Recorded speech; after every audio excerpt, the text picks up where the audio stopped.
Tell you what.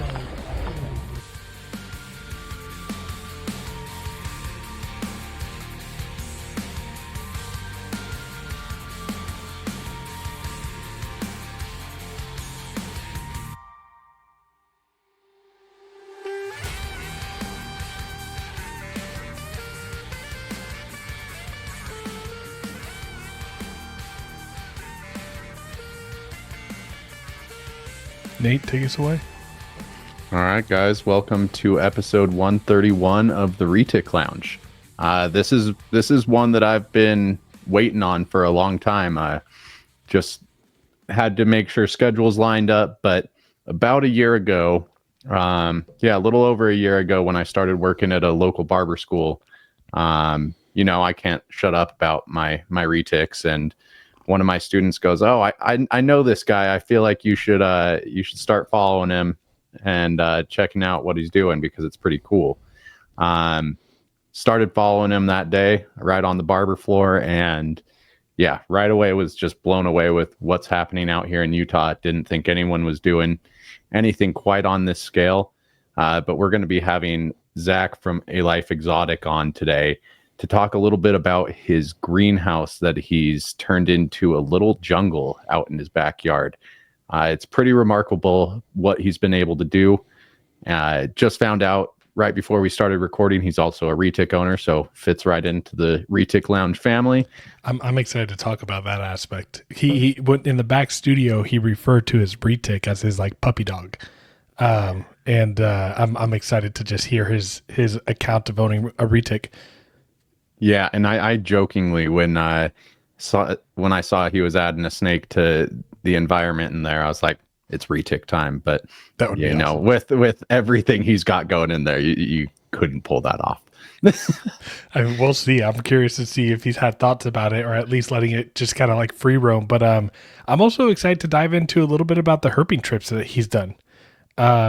And I know that he's been out with Dave Kaufman and other stuff like that. So anytime that someone like has actually traveled to go and explore reptiles and wildlife in general, I love hearing those stories. They're living the life that I want to live.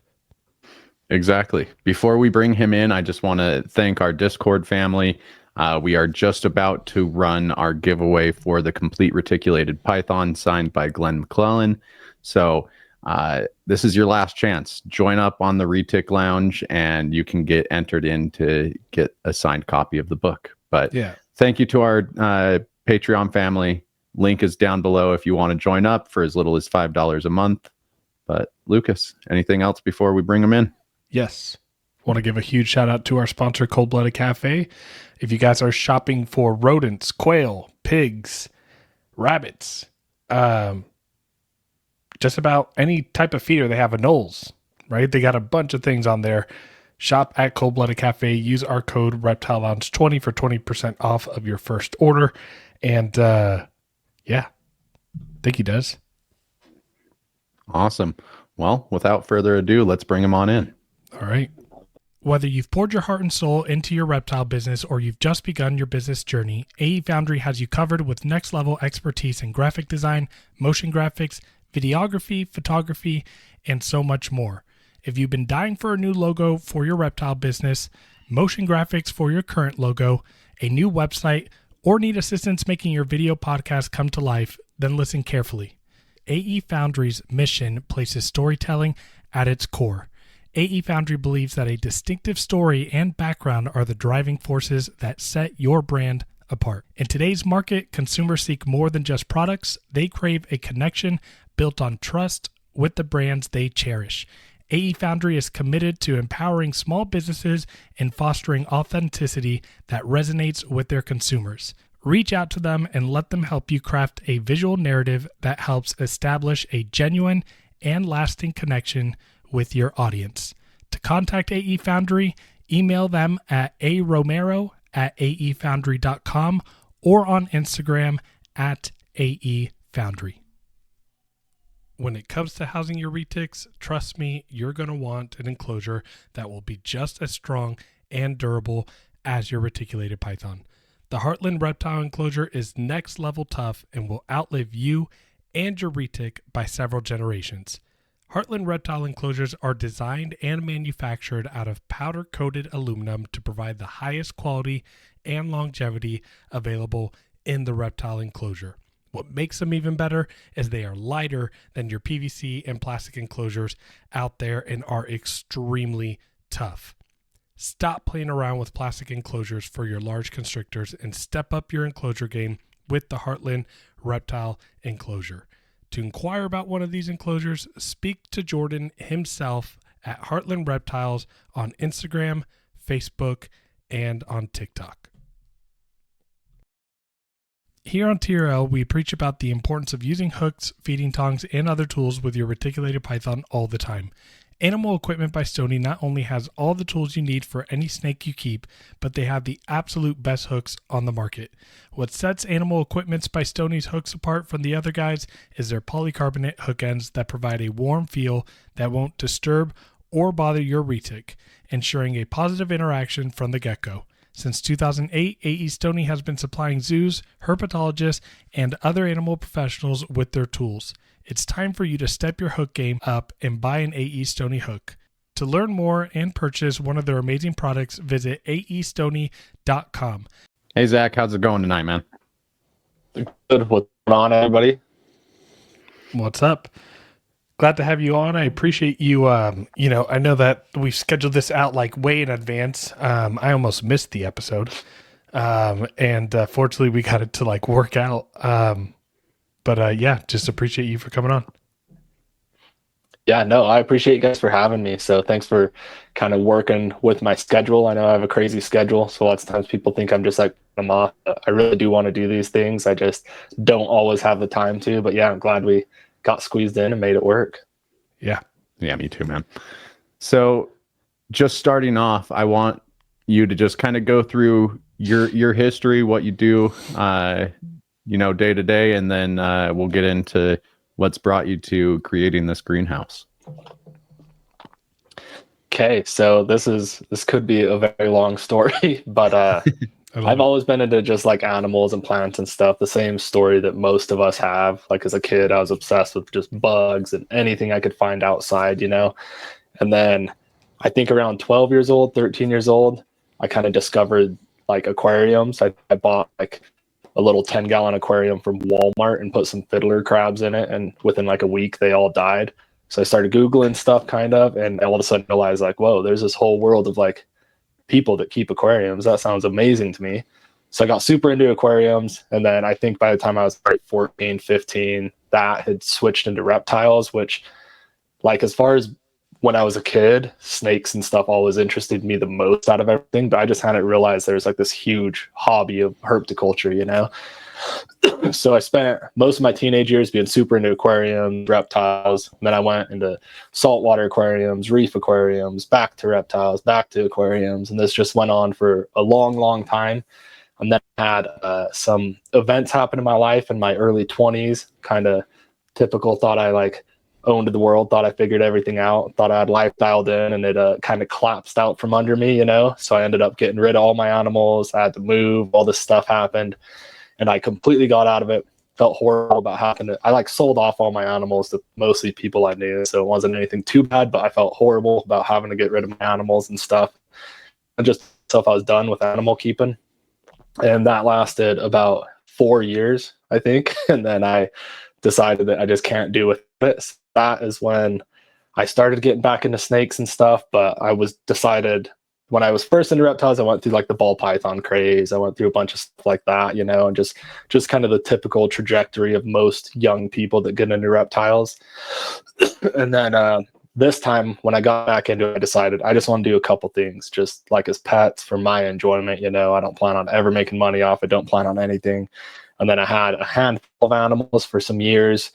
And I'd always, ever since I was like probably 15, had this idea of like a big walk-in vivarium. Like my dream was a bedroom, like wall-proof off a whole bedroom, turn it into a big vivarium. And that was kind of just like this pipe dream that stuck in the back of my mind forever. And even as a teenager, when I was like 16, I had the idea of like cohabiting and stuff on a massive scale.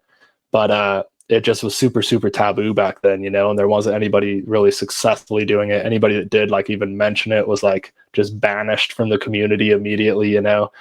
Yep. And I was young, so I was just following other people's footsteps and trying to do the right thing. And then slowly, as I got older and more experience in herpetoculture, I just started like realizing I think this would be possible, but it was still just like this pipe dream in the back of my mind. And then I've always worked construction. I've never had a career that's had to do with my passions, you know? So I was pipelining, doing natural gas pipeline, and I was living out on the road. And I was just kind of getting to the point where I was like just sick of life. It was getting super mundane. And I was just sick of not being able to do things that I'm passionate about and not do anything cool. And at the same time I was feeling that way, I'd been feeling that way for a little while.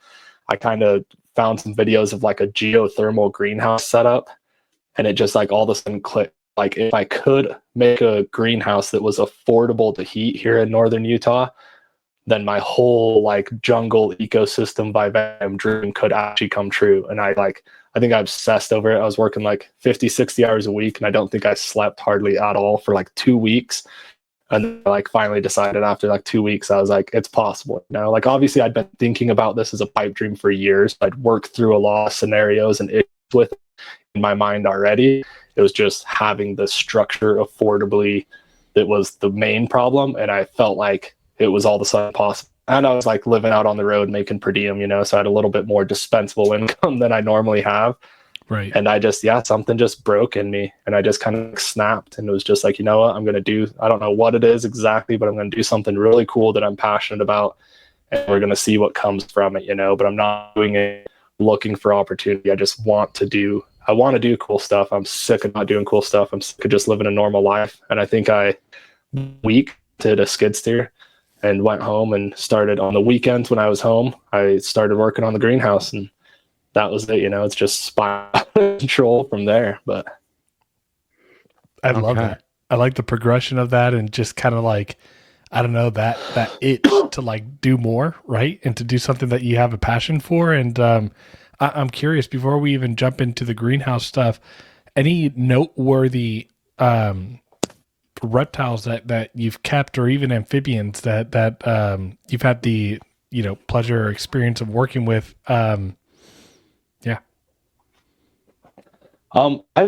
This is where I'm pretty unique compared to most people I know in the industry. Is I cannot for the life of me like specialize in one thing. And I think that's why I'm kind of the perfect person for the greenhouse and what me to the greenhouse in the first place. And I don't know why I never realized this until building the greenhouse. But like I said, I'd get into aquariums, and then I'd get into, you know, snakes, like ball pythons or something, the breeding aspect of it. And then I'd be like, nah, that don't do it for me. And I'd get into saltwater aquariums. I'd get burnt out of that, back into freshwater, and then into amphibians, then get really into dart frogs. And then I would just kind of bounce back and forth between everything. And then, I kind of realized like the greenhouse is what I enjoy the most, is where all the hobbies connect. Like if you think of it like a little graph, you know, chart where everything's overlapping, the overlaps are where I bring like the most enjoyment and where I really, really get passionate about things. So I have pretty good knowledge of everything, but I wouldn't say I'm like even close to being an expert in anything, you know. But as far as like noteworthy, kind of real roundabout way of answering your question, but like noteworthy animal I've kept, I've had retics. I have a scrub python still, like an amethystine. I've kept all kinds of different dart frogs and tree frogs, a lot of small lizards, geckos, anoles, stuff like that. Right now, currently in the greenhouse, my favorite animal is my Spilotes sulphureus, the big tropical colubrid I got living in there. He's awesome. I'm really a colubrid guy just because of that snake right there. Where are those from? South America. South America? And you said what species? Spilotes sulphureus. Okay, cool. So they're the Amazon puffing snake. They're related to Spilotes latus. They're quite a bit different in behavior and stuff. Cool. Awesome. I can't wait to deep dive into that whole entire aspect. Yeah. Is it true what people say about reefs, that they'll make you broke? Like reef tanks? Yes. Dollar for dollar, the most expensive hobby I've ever had. And I've had expensive hobbies outside of animals too, so I'm one to talk. But like, oh my God, they're horrible. I think I had my last tank I had set up, I tried to go all out and do like an immaculate like acro tank, which is like the hardest one. And it was like a 3 foot by 2 foot tank, not even a very big tank. And I think all said and done, I ended up being in like 10 grand into it, and I still killed half of everything in there. Yeah, I had an old boss that used to be into reefs and told me that like they had several, but the most expensive one that they had, it was a huge tank that probably they said had like $70,000 to $80,000 into it. And I was like, that's insane. Yeah, reef tanks are, I mean, there's so many, like just the little corals, like you usually buy them as little 1/2 inch or 3/4 inch frags. And some of them are like thousands of dollars for a little tiny fragment. And they're so sensitive. Like reef tanks are the most difficult hobby I've ever had. Like it's the only hobby that I'll say I've like failed at more than I've succeeded at. They're really tough. And all the equipment, just everything about them, super expensive. Saltwater without corals is not that bad, but yeah, reefs is like horrible. Don't do it. Don't even think about it. So before we jump into the greenhouse stuff, I'm curious. You have a retic? Yes. Yeah, I do. Tell us about that. When did you get the retic? How old is it? If there's any special morph or whatever, and just what's been your overall experience with keeping a reticulated python? So back when I had animals in my early 20s, before I got rid of them, I had just got a retic. I had it for like a year and a half, I think, and it quickly became my favorite snake I'd ever kept. And then, like I said, I got rid of all my animals. So when I got back into animals, I told myself, like, rather than getting a lot of stuff, I want to just create the space for one that I really like, and that was a retic. By far was my pick, because they're just such cool snakes. Like you guys know, they're just so like active and inquisitive, and they're smart and they're interactive, but they usually have good personalities if you work with them, and like they're just awesome. So I decided to get another one, and my plan originally was to just get the retic and maybe 1 or 2 other things and just have those as pets for the rest of my life. But obviously that's spiraled out of control again. But I she's a female, so that's one thing, and she's got to be 4 or 5 years old now, and it's a Motley Platinum Tiger. So she's a big mainland female. Oh, she's gorgeous. Look at her. Yeah, so she's a bit bigger than that now. She's probably, I don't know, she's probably between 14 and 15 foot right now. Awesome. Do you know who you got her from? I got her from Nerd. Nerd? Okay. Yep. Man. Yeah, that's an awesome animal. And yeah, you know what? That inquisitive, almost like gentle nature that they have. The only time I've ever seen a retic be stupid, it's when it's food driven. Food or breeding driven. Yeah. Males during breeding season can be idiots. Yeah, they're just cool. Yeah, it's like the perfect mix of active but not like squirmy or like dicey, you know what I mean? Like they're active but chill at the same time somehow. Like she's the one snake you have to be way more on your toes with the scrubs. Yeah, for sure. Yeah, the scrubs. So right now the 2 snakes, well, I have a hognose too, but so I have a hognose, the scrub, and then the retic, the 3 snakes I have outside the greenhouse. That's hilarious. And yeah, but so the retic's the one, like people that are scared of snakes or family members with their kids and stuff like that. It's funny. I'm like, you got to see the biggest snake. The biggest snake's by far the chill one. Yeah. The kid could accidentally step on its tail and it's not even notice or care at all. You know what I mean? And then it's like the scrub is like, she doesn't bite if you really know what you're doing with snakes. If you know how to respect handle a snake. If you haven't handled snakes, you're getting bit for sure. Oh, without a doubt. I mean, even me, I've been handling snakes for a while, but if I was holding a scrub for the first time and it was a large animal and it had that like S shape and that defensive posture, I guarantee you I'm giving it vibes that it's just going to rock me. Yeah. The scrubs are crazy too. Like that's the first snake I've had that's really like challenged the intelligence of the retic for me. Like she is insanely smart, but like her striking speed and accuracy is insane. I have never seen anything like it. Like she'll be completely coiled up, sleeping, facing the opposite way as me, and I'll barely touch the lock on her enclosure. And before my fingers even like turn the key, she will strike and hit right where my fingers are. I'm like, how is that even possible? That's impressive. But and when she used to be pretty spicy when she was young, and she would just aim right for the face. Like she always just wanted to hit you right in the face, right in the eyes. Like they do not like eye contact. She's pretty chill now, so it's not like. Do you know unless you do some weird movement, you're good. I do not know, but she's just like looks like a typical bar neck scrub, nothing fancy. Okay, cool. Got her from a local pet store actually, which I Awesome. don't usually do, but it was like a somewhat impulse purchase. I just saw her there and I'd always thought scrubs were awesome. And I was like, that's so cool. And then I left. I came back like 2 days later and talked to the guy about it. And he like showed me, he knew who breeders, captive bred and everything. And I was just like, left, came back like a week later and bought her. That's a rare find at one of our pet stores out here too. I've never seen. That's kind of what I thought. That's why it caught me off guard. Yeah, I've seen a bunch of cool stuff at the pet stores around here, but I've yet to see a scrub at a pet store. When it comes to like the retics and that inquisitiveness, I think there's something about them, and scrubs seem to have that too. But for them, it just looks more intense in their face, right? Like they're inquisitive, but they're coming in to check you out. I feel like they're retics are visual, but I feel like scrubs bring that to another level. They really key in with their vision more than our retics do. Yeah, it's like an old world she's colubrid.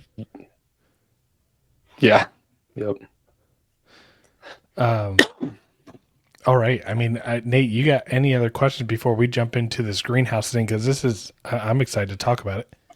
Yeah. No, I think we'll save like the herping stuff for like tail end of everything. But I want to get into, because like I said, I've been following for about a year now.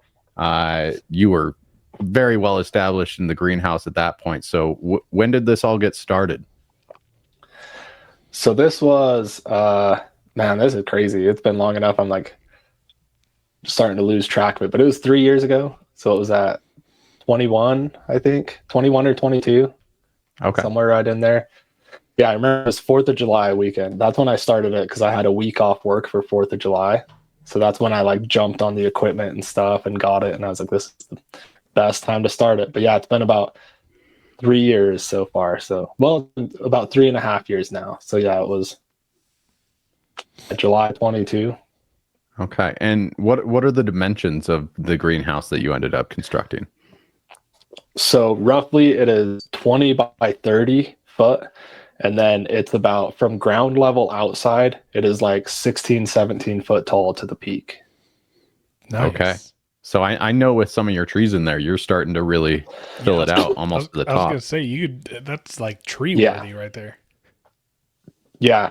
Well, that's one thing. I don't know. I think just because it has so much in there, and like it's really hard to capture the size of the greenhouse. Almost every single person that comes over, when they walk in it, they're just like, whoa, what the hell is this? This is like not what I expected from your Instagram. So I'd say like take what it looks like it is in pictures and almost double it. Like that big tree I have in the middle, people don't realize the tree is like 16 foot tall. That's like a huge tree. Like all the little branches you see on the bottom, I could walk under those like easily. So it's a pretty big tree in there. But I knew I was going to want to put trees and stuff in there, so that's why I made it so tall. If anything, I wish I would have gone taller, but that would have made like making it structural and not there. So right. Now I would imagine bringing a new challenge to like heating, venting, all of that stuff. Yeah, for sure. How'd you even go about buying the stuff to make, like, are there like 20 by 30 greenhouse kits online? No, so there's like all kinds of greenhouse kits online. There's some pretty good ones out there if you're looking at like actual agricultural greenhouses, not just like IKEA kits and stuff like that. But I built the whole greenhouse from scratch. Like I designed it myself and built it with raw materials from scratch. How long did that designing process take? So this was the nightmare of building. I jumped into it so quick that, like I said, I'd been thinking about the ecosystem and all that for years and years. I had just recently decided I'm building a 20 by 30 Gothic style greenhouse, Nice. So I was like researching 2 steps ahead of myself at all times. So like you can, if you ask anybody I know, they'll tell you like I was obsessed with it. For the first year, I barely slept. I was still working construction, so I work a lot of hours. So I basically work all day long.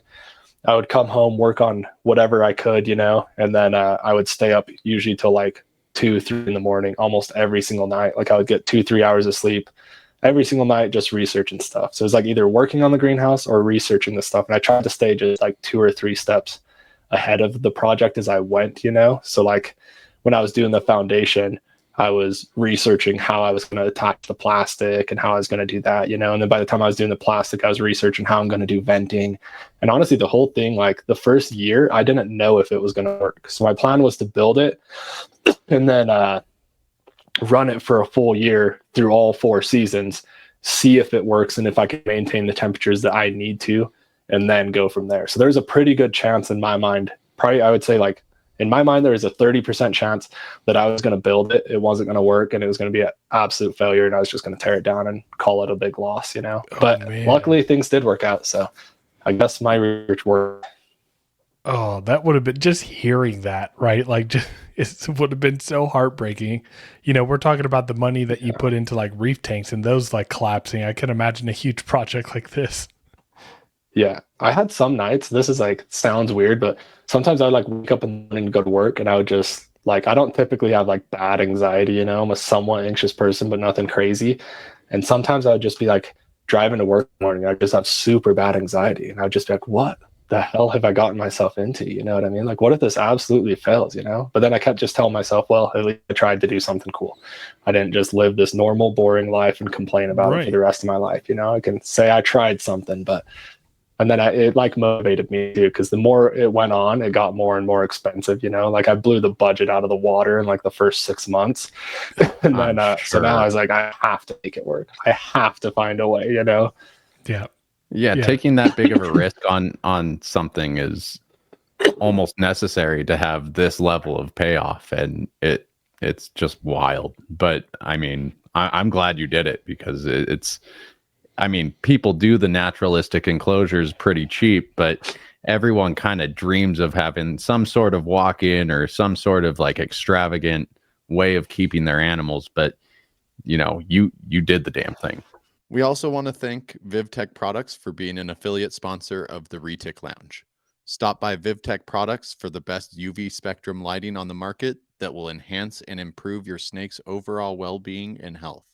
Visit vivtechproducts.com and use the code ReticLounge23 today for 15% off. Again, visit vivtechproducts.com and use our affiliate code ReticLounge23 today for 15% off. Looking for the perfect accessories for your hatchlings or juvenile retics? Look no further than Heli Guy Serpents. Our sponsor, Chris Sexton, is coming in hot with an amazing 3D printer, creating top-notch perches and other caging accessories for your beloved pets. Enrich your Retic's environment with their high-quality products. Use our promo code TRL10 for a 10% discount on your purchase. Visit them today at heliguyserpents.com and start giving your pets the best. Heli Guy Serpents, the premier source for 3D printed caging accessories. Again, that's www.heliguyserpents.com and use our promo code TRL10 for 10% off all of your 3D printed accessories today. Yeah. So all that anxiety paid off, my friend. Yeah. I'm glad it did, Does it still give you anxiety? Like, is there still troubleshooting, or is it pretty smooth sailing at this point? So it's surprisingly smooth sailing, but of course there is like, it's a work in progress still. So I'm still working on it. I don't consider it like finished yet. Like, obviously it's never going to be truly finished. It's always going to require some type of like maintenance, and there's going to be issues that need fixed along the way. But like the things that matter, like the things that are going to keep animals alive, decide whether animals live or die, are pretty like proven track record. Here we've had some crazy weather the last couple of years, like anything from crazy bad weather to crazy hot weather and super weird like windstorms that we've never had before. And the greenhouse is like zero issues at all through all of them. So nice. Let me ask you this: so this next picture that we're doing looks like it's kind of like the next phase after you did the foundation. You put the, you put the frame up. What material was that you chose for the exterior, and has it held up pretty sturdy? So it's a greenhouse poly. It's like a poly wrap made specifically for agricultural greenhouses. And I mentioned that a lot of people like wonder why I didn't do like plastic panels or glass and stuff. And that was my original plan. I didn't originally plan on doing greenhouse poly, but after, based on all my research, the greenhouse poly was the number one thing that made me do the poly. Is the only way I'm able to insulate the greenhouse good enough to heat it affordably here in Utah. So the glass would have been like 50, 60 grand for the whole greenhouse. It would insulate like garbage. It would absolutely, like, it would be so, if it was glass house, it would be so expensive to heat, I'm sure. Then the plastic panels, even if you get like the double or triple pane panels, which insulate better, and they're still super expensive, and they also crack really easy. They get UV damage and breakdown the same as the like plastic that I use does, and they don't insulate even half as good as the plastic I did. So the plastic I did is extremely affordable. I'm going to give you all the pros and cons of it. It's extremely affordable. Like the whole greenhouse is like $6 in plastic rather than like 50 grand. And then what I did is I did 2 layers of the plastic. So you sandwich 2 layers together. It's an airtight seal, and then you use what's called an inflation pump. And I didn't like invent this technique. This is done on commercial greenhouses all over the world for a long time. So there's products to do this, and they're very affordable because they're made for growing tomatoes and stuff, you know. So you get the 2 layers of plastic, you sandwich them together. It's an airtight, and you put an inflation pump between them, and it blows them up. So the whole greenhouse, if you look at it, it's like rounded like a big balloon on the inside and the outside. So in those panels, in some spots, there's probably almost 1.5 feet and 2 foot of airspace in between the layers of plastic. So that obviously, that much airspace in between helps insulate it a ton compared to the hard plastic or the glass panels. Yeah. And then the downside to the poly is it breaks down eventually and it goes bad, but it typically lasts around 10 to 15 years before it needs to be replaced. And I use shade cloth over it, like 50% shade cloth in the summer. So I should even extend that lifetime of it. So I'm on year 3 and it literally still is like brand new. And I do have a plan to replace it once it needs to be replaced. It's a pretty easy process, the way you attach it to the greenhouse. So replacing it should only take like an hour or 2. But obviously I have to like be very careful doing it so animals don't escape. But I have a plan to do it. It's just going to be a pain when it has to be done eventually. It's doable for sure. Let me know. Call me out. I'll babysit the animals in there. Yeah, for sure. That's going to be one of my plans. I'm going to have like 8 people because it's going to be like pull the new plastic over, undo the clips, you know, and then hurry, yoink the bottom plastic out, and then hurry and tighten new plastic on. So, yeah. So you talked about heating it. How do you heat it? Okay, so the main heat source is a natural gas shop heater, like the same big shop heaters you'd see in a garage or something. But something else I want to talk about that helps a lot with heating and cooling. The very first thing we actually did in the whole greenhouse was the geothermal setup. So what we did is we dug an 8-foot pit in the ground. So I dug an 8-foot, 20 by 30 pit with a skid steer. Holy crap. It's basically a network of like, just like, oh yeah. I'm assuming this wasn't done by hand. No, I rented a skid steer and dug the whole thing with a skid steer. But what most people don't realize is that like a 20 by 30, 8-foot deep hole is, I work construction luckily, so I like knew what to expect with that type of stuff. But it produces a ridiculous amount of dirt, you know, because the dirt loosens up as you pull it out. So like the whole backyard was a mountain of dirt all the way up, like higher than the deck, you know, to the 2nd story of the house. And I was at the end of it, I was having to like drive the skid steer on top of the pile of dirt, like do little circles, you know, and flatten down another section, then do like, okay, I got 4 more scoops of dirt up there, and then go do it again. Like almost rolled the skid steer off the hill a couple times, you know, but oh my God. Just how it goes. But yeah, sorry. Anyway, so the geothermal setup, basically you go down as deep as you can, and then it's a grid work of pipe. So it's a 6-inch pipe on each 20 end, And then in between those is a bunch of 4-foot pipes running. And I just used ADS drain pipe. Really, it can just be any type of pipe that allows some drainage in it. And then you can pump air through. So that's one layer. And then you put 2 feet of dirt on that, compact it really good. Do a second layer, 2 feet of dirt, compact it really good. And then how that works is it's got all that dirt compacted around it. And then you vent to go up to the top of the greenhouse.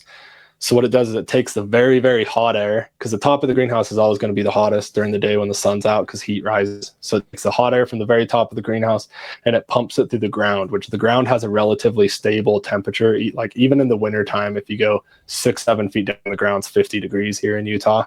So it has a pretty stable temperature. So you're pumping this hot air through the ground, and then it's cooling that air and humidifying it a little bit, and then pumping it out at a lower level in the greenhouse. And then what that does is that heats up the ground a little bit. So then at night, when the top of the greenhouse has the most wind exposure, so it is now the coldest area of the greenhouse, it's taking that cold air from the top of the greenhouse, pumping it through the ground you've been heating up all day, and then pumping out warm air. So basically the cost of running 2 like duct fans and obviously installing it in the first place, you can like help significantly heat and cool the greenhouse. Or my goal was to spend as much money up front to make things as efficient as possible so I could afford them down the road. You know, I didn't want a crazy bill for the rest of my life. I'd rather spend money up front and then have it be more affordable. Yeah. Yeah. If you were to go just kind of the cheap option on it, or the easy option, I should say, just with our extremes out here, you'd be paying a fortune, way over what you'd be paying for the house, I'd imagine. Yeah, if I just built a structure, put glass panels on it, threw an electric heater in it, I'm sure the heating bill would be like $2,000 a month, you know, or something crazy. Now, before we get too far away from it, that plastic that you use for the outside of the greenhouse, with our windstorms, with hailstorms that have run through, have you had any damage to it at this point? I have not had any damage at all. The only damage I've had to it is on the inside, and it's been me like doing something stupid with a screwdriver and stabbing it. But okay, so the one good thing about the plastic is they sell repair tape for it. It's like this super strong mastic stuff that goes on. So like even if the plastic's kind of dirty, you just wipe it off, slap the repair tape on it, it's good to go, it's fixed. So it's super easy to repair. But this is the other benefit of it being inflated. It like makes it super tight. So if you just did one layer, I think it would be pretty susceptible to wind damage and stuff. But those inflation pumps, basically they run all the time and they're just set up to maintain a certain pressure in there. So they won't overpressure it, but they keep it always very tight. And it almost just like when we've had crazy hailstorms and stuff, it just bounces off. And like in the windstorms, the greenhouse does not budge. Like some of the crazy windstorms we've had are like 65, 70 mile an hour winds. I've been super nervous, I'll fly over to the greenhouse and sit in there during the storm, and it like nothing. Like you can't hardly hear the wood creaking and stuff. It's like more solid than the house is. Sometimes it feels like. Man. So yeah, I think if you are going to greenhouse with plastic, the 2 layers inflated is like really important for multiple reasons, but just preventing wind damage is one of them. Because if the plastic could blow in the wind and wrinkle, I think it would like snap and cause little tears in it. So yeah, and I'm glad I asked that, because I thought originally that inflation of the panels in between, I thought that was like a one-off thing, but it sounds like you have a pump system that keeps it pressurized all the time. Yeah, and it's a super easy system to set up for like anybody interested in doing it. Just Google like double inflated greenhouse pulley. There's like, it's literally like a $35 pump. You just cut a hole. It comes with a little clamp. It's like plug it in. It's done deal. Okay. It's crazy how affordable some of the things are for the build of this. So I kind of learned that. You were mentioning pumps, and I'm thinking like, oh, those must have cost like $5,000 each. Yeah, I kind of learned that like researching the greenhouse stuff. Like greenhouse stuff specifically is affordable because it's for farmers. You know what I mean? It's been developed over the years to be as cheap as humanly possible, so farmers can afford to do it on a large scale. So like compared to other hobbies and stuff I've had, it's not a hobby thing. It's like an industrial farmer thing. So yeah, like all the products, even like my huge exhaust fan. I have like a big, huge exhaust fan hooked to a thermostat. I think that was like $75 and it's like waterproof, like all steel. Like it's like crazy. If I had to buy a fan for the reptile industry, it'd be $500 that big, I mean, I literally have a fan in my garage that's like $50, and it's literally just a wall mount fan. Yeah, no, so like greenhouse specific products are very affordable, which was awesome. Kind of saved my bucks. It was the only affordable thing about the greenhouse. That's really cool. So we talked about heating and everything. I'm curious real quick, as far as like temperatures go, like how is the temperature? I mean, how stable is it? Like, so I run my garage for my animals fully ambient, and and that's being ran off a mini split, right? And I have like pretty good insulation, but I do get like a temperature fluctuation. Like there's no way in hell I could just dial it in to like 82 and it stays 82. It doesn't function like a house thermostat does. I'm curious, like, what is the temperature range that you're seeing in there, and like what are you shooting for, and how stable are you able to get it? Yeah, so basically I do have a pretty big range, but so basically I have the heating system, right? The main heater, and that's on a thermostat. And then I have my cooling system. Cooling system's on a separate thermostat. Basically it can set my high and my low temperature to whatever I want. And I've got it dialed in. It took a while. It took a lot of experimentation and stuff to get it like exactly where it needed to be. But right now I have it dialed in to where year round, no matter what, it stays between 68 and about 93 or so degrees. So Cooling is actually much harder than heating. Heating's the easy part. Cooling's pretty difficult. Okay. And what do you have running to cool it? So the first thing I set up was the exhaust fan. So basically it's a big 36-inch fan that goes air out of the greenhouse. And then so that's up at the top of one side of the greenhouse. And then on the opposite side of the greenhouse, down closer to the bottom, it's really right above the pond, I have two 30-inch vents on either side. And those have automatic louvers on, and little motors on them. So basically, whenever the thermostat clicks on, it turns that fan on, so it starts blowing air out of the greenhouse, and then those vents automatically open, which creates suction and pulls air into the greenhouse. So the vents are kind of like a passive thing. The fan is the only thing that uses electricity to pull air out, and that creates like air comes from the bottom of one side of the greenhouse and then kind of goes up to the top. So it's pushing all the hot air out as it does that. But the problem with that is in Utah, it's super, super dry. So like during the summer when we have 105, 110 degree temperatures, it just dries the greenhouse out like crazy. It doesn't, and when it's 105 degrees outside, it has to run constantly to keep it cool, and it really will only bring it down to like 100. So the second thing I implemented, which this is my own modified version of something that's also for commercial greenhouses, they call it a wet wall. So it's basically, instead of just a bunch of vents, you would have a wall that's covered in like swamp cooler pads. And then you trickle water through those swamp cooler pads. So as the air gets pulled through passively, it just turns into a giant swamp cooler with no electricity. So I built custom little wet walls that fit over my two 30-inch vents. And then I have like a pump on a timer. I have like a cooler outside with a pump on a timer with a little top valve so it stays full of water. So like at a certain time of day, like during the middle of the summer, it's like 10 a.m. That pump kicks on, starts pouring water through those cooler pads. And then whenever the vents do open, the air gets pulled through the swamp cooler pads. So what that does is it turns it into a swamp cooler. It literally, like, you stand in front of them, it's like standing in front of an AC. It brings cold, wonderful, wonderful air inside, but then it also humidifies them. And I will say for anybody listening, that won't work as good if you're in a super humid climate. Like if you're somewhere that's like 80% humidity, that's not going to cool at all, because how it cools is the water quickly evaporating as the dry air passes through. So that's one thing where our super dry climate actually worked in my favor, made that cool super efficiently. So for most greenhouses, you would need a wet wall like twice the size I have to maintain a good temperature, but mine just worked out really, really good. I think it's because our air is so dry here. But yeah, it also humidifies the air as it comes in. So even when the vents are running like constantly, the air coming in is still like 50-60% humidity. So basically with the whole greenhouse, I can maintain 80% plus humidity all the time, no matter what. Oh, and that's huge. Yeah, that makes probably a nice little getaway during those dry summer months as well. Yeah. I don't know. It gets pretty brutal in there because the humidity is just like, I realized that talk about it later, but when I went to Suriname, like humid hot is way different than our dry hot, you know, like 80 degrees, but completely humid, like 95% humidity, even at 80 degrees is not comfortable. That shit is not You're drenched in sweat, and every time you breathe in, you're choking.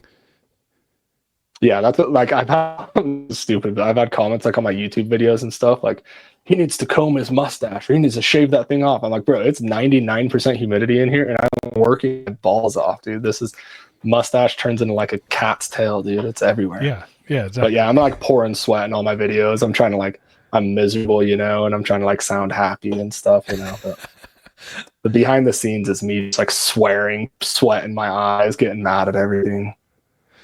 Oh man. Okay, so you get the foundation poured, you get the structure up. Looks like next step is installing the aquarium side of things, right? Yeah. Yep. So we got the structure up, got the vent put in. We like kind of did one summer we worked on installing the pond combined with like figuring out the heat and cooling and kind of getting that dialed in. See, so that's one of the big vents you can see behind me. Mm-hmm. So the next step was building the pond. You know what's crazy is I'm watching this right now and I'm seeing you in there versus the pics that we had pulled up before, and it hit home what you said, where people come over, they're like, man, I wasn't expecting it to be this big. Seeing you in that pond next to the structure in the frame of it really puts it to perspective how big it is. Yeah. Yeah, and you got to think like right there before I brought in all the soil and stuff, I'm standing like almost 3 feet below ground level side. Yeah. Yeah. But yeah, like that's one thing with the pond, especially like now, because it's all just dark, you know, so it looks, and I only have a 5-foot view window in the front. So I always get the comments like, those fish are in too small of an aquarium and stuff. And I'm like, no, they're not. These fish are like, the typical aquarium for these fish is like 500 gallons. This is like over 2,000 gallons. It just does not look that big in my videos, but no, it's actually a pretty massive setup. The pond is like huge. Quite the feat in its own building. That ended up being like a whole, that combined with getting the climate control that kind of dialed in was like a whole summer long project that damn near took up that whole year. Jeez. So yeah, we poured that big concrete pad that it's sitting on. We had to pour 6 concrete pad, and then we built the pond out of block. And then that all that black stuff you're seeing behind me, we decided to fiberglass the whole pond, which was an absolute nightmare. That was like probably the worst job of the whole greenhouse. That was absolutely miserable. I didn't sleep for 3 days to do it. It was. I've heard some fiberglassing stories, and yeah, I could imagine the hell you went through. Yeah, because fiberglassing like cures based off temperature, and I decided to do it in August, and it was 100 degrees, and I was working 11 days a week at work. So I was working 70 hours a week at work, so I had no spare time. So I was like, well, we'll just night when it's cooler, because during the day it would have just cured way too fast and been impossible to work with. So I did the typical like arrogant, like, oh, we'll knock it out in one night, and I'll just go to work the next day, you know, and then I'll have to catch up on sleep some other time. Nope. 3 nights later, it took 3 full days of no sleep at all. And my girlfriend just basically, I'd get off work, I'd meet her over there. She'd bring me some food, we'd eat, and we'd fiberglass all night. And then an alarm would go off on my phone. And then when I had just enough time to run home, shower real quick, and then I'd drive to work. It's a romantic that was an date absolute right nightmare. there. I had fiberglass everywhere. My whole body was like ash. Super fun. Oh, man. That's like you're working construction. I guess I'll mention, get home and you get dirtier. You go into work dirtier than you left the next day. Yeah. Well, the fumes from the fiberglass are so bad in the greenhouse. Like, I was like so out of it. I was probably so high and delirious off all that. But. Oh, man. What were you going to say, though? I guess I'll do the reason I did fiberglass is because I did the geothermal setup underneath it. So I couldn't do an in-ground pond, right? So I had to do an above ground pond. But my whole goal with the greenhouse was to make everything look as natural as I possibly could. So with an above ground brick pond, that's really hard to do. But also with doing the geothermal underneath, I did like properly compact all the soil underneath, and it's really, really hard clay. So it shouldn't have any problems. But if things do settle, and like bricks, like there's epoxy paints and stuff you can use for like sealing water features. But I know a lot of people that have had issues with them and had leaks and stuff. But my thought was that if eventually down the road, if the bricks do like settle a little bit and create a crack, and I just have some epoxy paint on there, it's leaking, you know? And once the greenhouse is all grown in and full of animals, fixing something like that would be devastating. So I figured I was just going to tough it out and do fiberglass, because the fiberglass is structural on its own. So even if the bricks and stuff crack, it would still hold water. Yeah. So that's the reason I did fiberglass. Fiberglass isn't necessary for most projects like this, just so everybody knows. But in this situation, it was like the safest bet I could possibly do. Right. And again, like you're going into this with a budget, but then you realize, I'm sure at some point you realize how difficult the work was, that you might as well spend more money and do it the right way, the first way, so that you didn't have to go back and have to redo things. Yeah, exactly. And then my other big thing too, this was my excuse to spend more money realistically, but it's a good excuse, but is I'm putting animals in it, you know? So like if it's just a greenhouse to grow some cool plants and stuff, you know, like whatever, something happens, I lose some stuff, it's not a big deal. If I build this whole ecosystem and fill it with animals and a mistake that I made kills all of them, that's like really hard to justify to myself, you know? Right. So like every step of the way I kept being like, well, it's animals are going to live in here. It has to be the best. Like I have to do a good job. It has to, you know what I mean? There has to be fail safes. Like I can't just slap something together and hope for the best with a bunch of living creatures in there. Right. I like the mindset. It's important. You know, you're putting the animals first when doing this. Now, start to finish, like filling it with water, getting ready for animals. How long did just the pond aspect of the greenhouse take? I said, I think it was a whole summer. I can't say exactly, but I think I started the project somewhere in early spring and then I finished it like late fall. So the pond, and also that was the point where like I started not having unlimited funds anymore. You know, I started kind of getting caught up and burning through the savings that I had set aside for this stuff. So the reason it took a while too was because like I would have to wait to buy new materials and stuff like that. So, right. So yeah, about, I don't know, 6 months or so, probably that 6 to 8 months, maybe. Huge. That's a so the pond is pool. like, yeah, it's 12.5 feet by about 7 foot, and then it's 40 inches deep. Holy shit! Michael Phelps is doing laps in that bitch. Yeah. Well, and you said swimming pool, so I had to pull that up. Yeah. Yeah. That's amazing. Man. You might see on there, I have some videos. I did put my Retic in there once. So before I had like all the plants and other animals and stuff, I brought her over. And this was actually really cool. So I was curious. I was like, man, hopefully she swims in the pond. That would be just fun and make a really cool video, you know? And I put her in the greenhouse and she went right in the water and went underwater and swam around. Yep. Like she loved it because that doesn't. So I didn't know if she was like gonna like the pond or like just because she's been in captivity her whole life, you know. So I was like, I don't know if that's like a natural thing or a learned thing. Nope, right in the water. So that was awesome. Man, we could probably spend hours talking about just how you are getting that temperature regulated and everything that went into that. But I'm curious, just more so on like how you designed the decor and like the wood and everything that you put into, and like the, I don't know, tannins, like with the acidity level in there and everything. Like how can you kind of break down that process? Yeah, with the pond specifically, or with everything.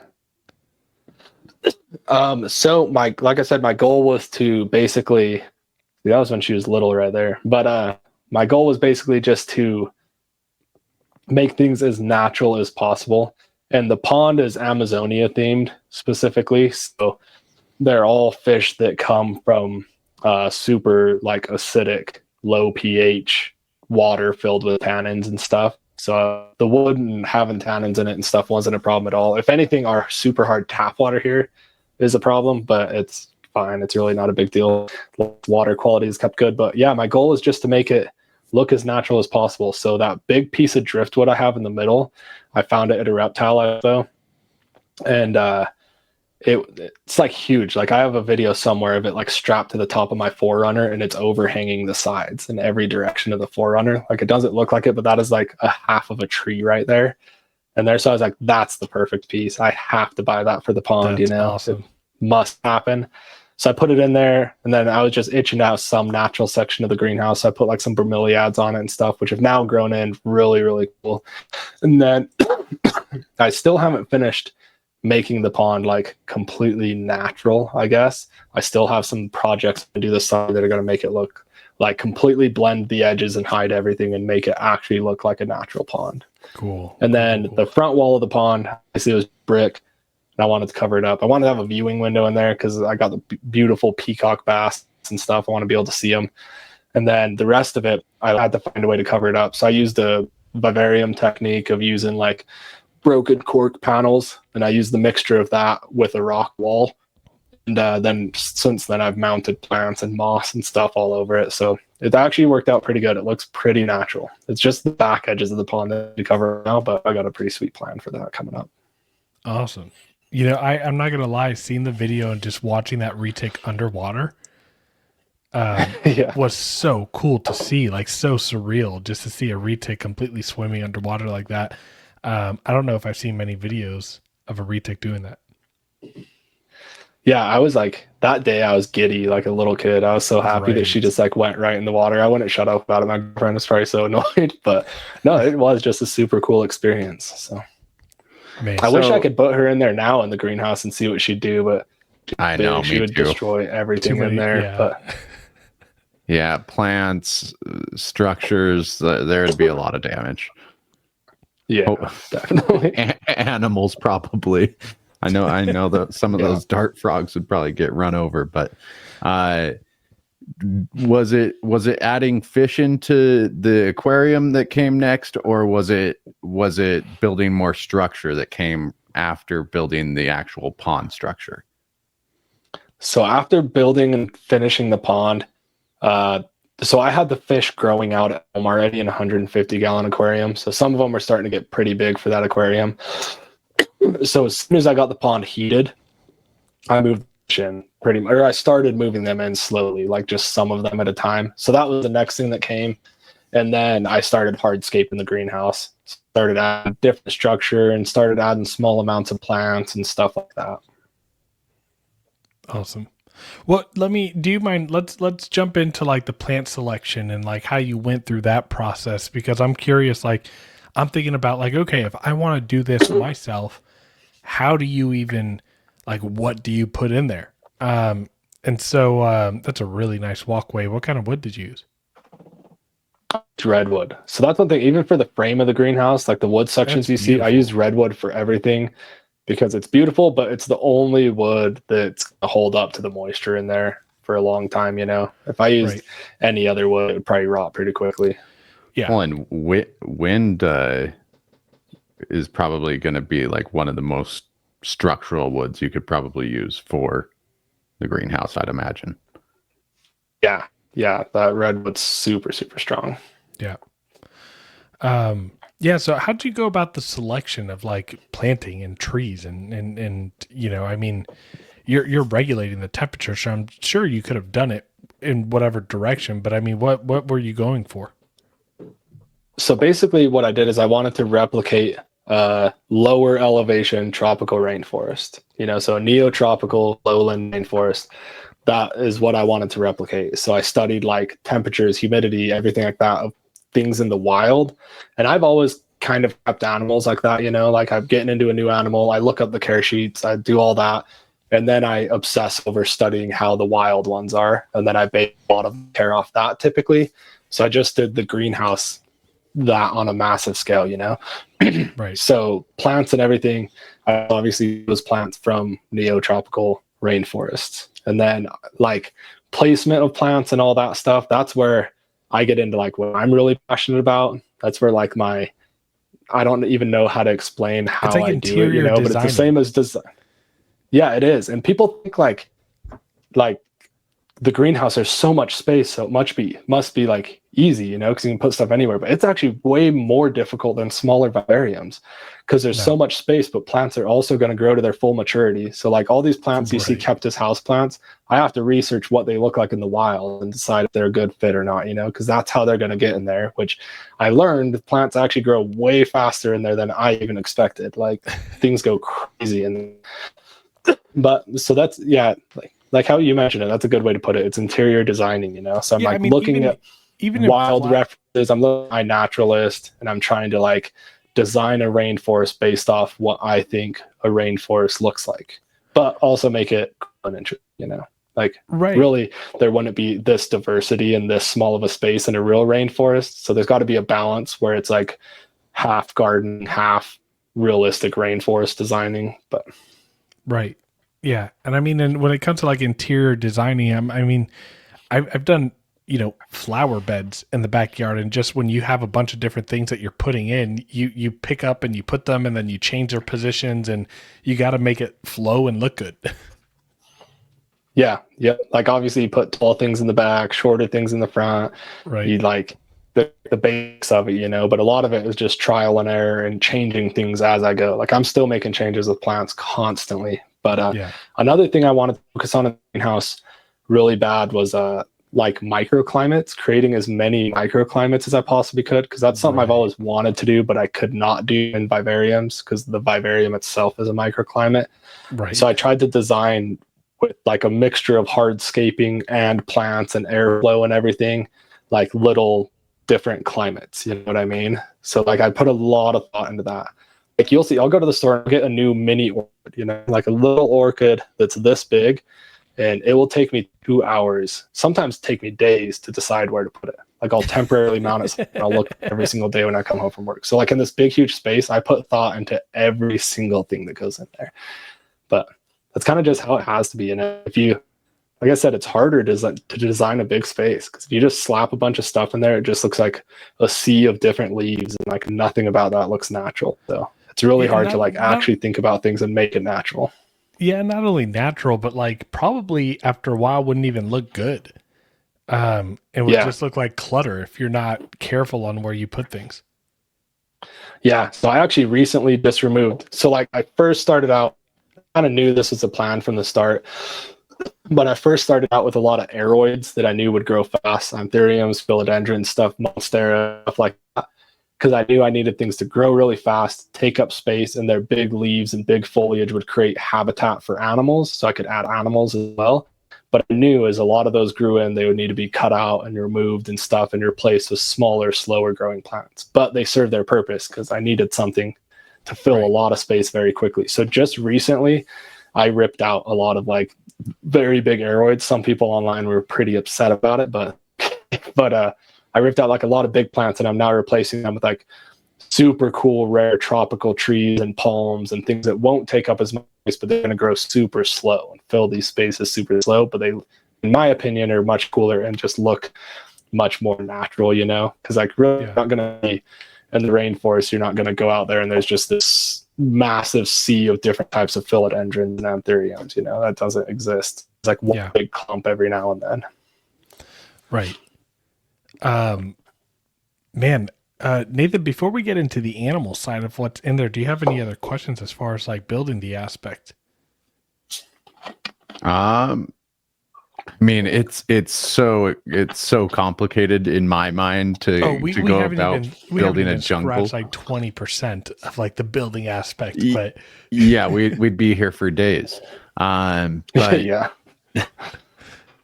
No, I kind of want to start jumping into we get it planted out. What are some of the first animals going in? I know in the pond, this is probably one of my favorite examples of like a pond to put an arowana in. Like usually you just see them in like marijuana. You see them in like I think of like little Chinese restaurants growing up and seeing, you know, like a couple 100-gallon and it just swimming in circles looking like it's just, you know, going insane. These guys look a lot happier in that pond.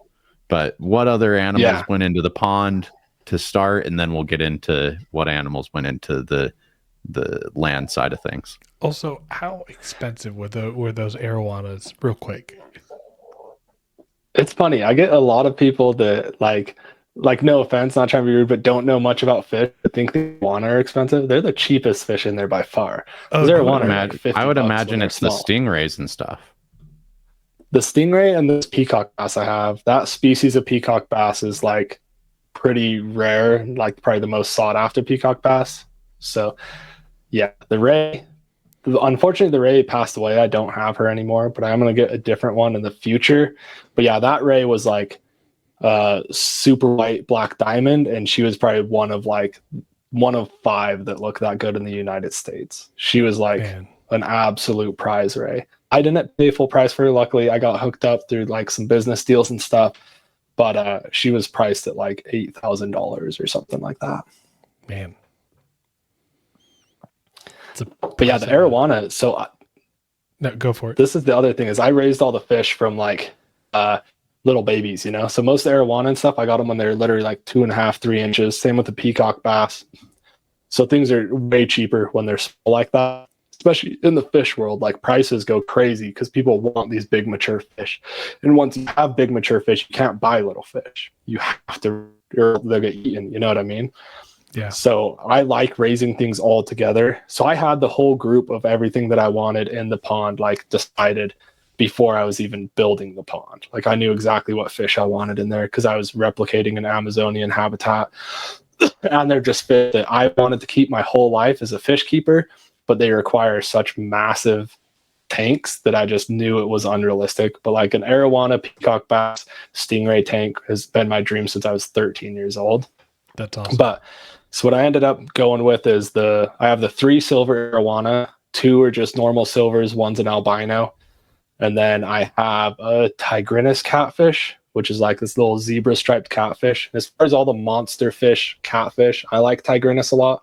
They're really, really pretty. And they're also one of the only catfish that doesn't get like massive. Like honestly, most of the catfish, the like monster catfish that are kept in captivity, I don't think should be really, you know, like some of them get like 12 feet in the wild. You know? So, but the tigrinus catfish only get like 24 to 26 inches. And they literally look like a zebra. They have these big, long like streamers on their tails and stuff. They're awesome. So I have the arowana with the tigrinus catfish. And then I had the stingray that you guys just saw. She was beautiful. But, and then I have the peacock bass. So these are the Fogo peacock bass or Cichla marinae. So they're the like firemouth peacock bass, the ones that they get a lot of blue on them, and then they get that really red face. And like where you're seeing them right there is when they were just starting to get their color, because they really have like almost no color when they're younger. Dude, I think it's beautiful. But as they get older, they get really, really colorful. They're gorgeous. Their whole body's like this deep gold, and then they have this blue on their tail and bright fire truck red on their face. They're awesome. And I have a group of 6 of them. So 3 arowana, 1 tigrinus, 6 peacock bass. I did have the stingray. I eventually will add another stingray, and then I want to attempt to add some school small fish, but that's a whole nother conversation eventually. But other than that, the pond's staying what it is. I don't plan on adding any more fish or anything. Yeah. Okay, so from there, what were some of the first animals on land? The very first animals outside of the pond were the dart frogs. So I figured I had some plants growing in, some habitat created, but obviously it was all just like terrestrial. I had no like arboreal space at all. So kind of how I thought about it and how I did things was I added animals as I felt like there was open habitat. So I had an idea of what animals I wanted eventually, but as a niche would open up, I would find something to fill it. You know? So the first thing was the dart frogs, and amphibians are, I know the dart frog people are going to like hate me for saying this, but amphibians in general are easier than like lizards and stuff, you know. They eat way less. They have a slower metabolism. They don't need like UV lighting. They don't need, you know what I mean? So yeah, the first thing I added was the dart frogs. And that was like super, super nerve wracking because the fish, I knew they would do good as long as the pond stayed heated.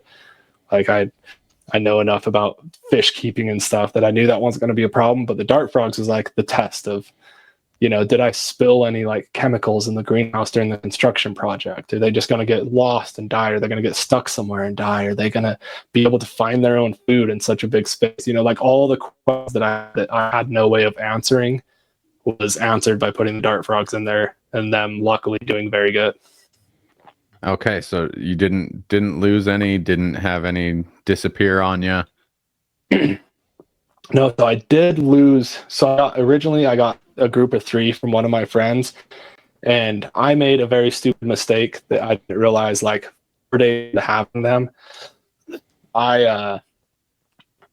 Some of the the plug, the outlet that my heater is wired to was controlled by one of those switches on a light switch. I have a light switch that turns on like fans and stuff like that. So like sometimes when I'm filming on the fan off just because it's so loud, it's really hard to film.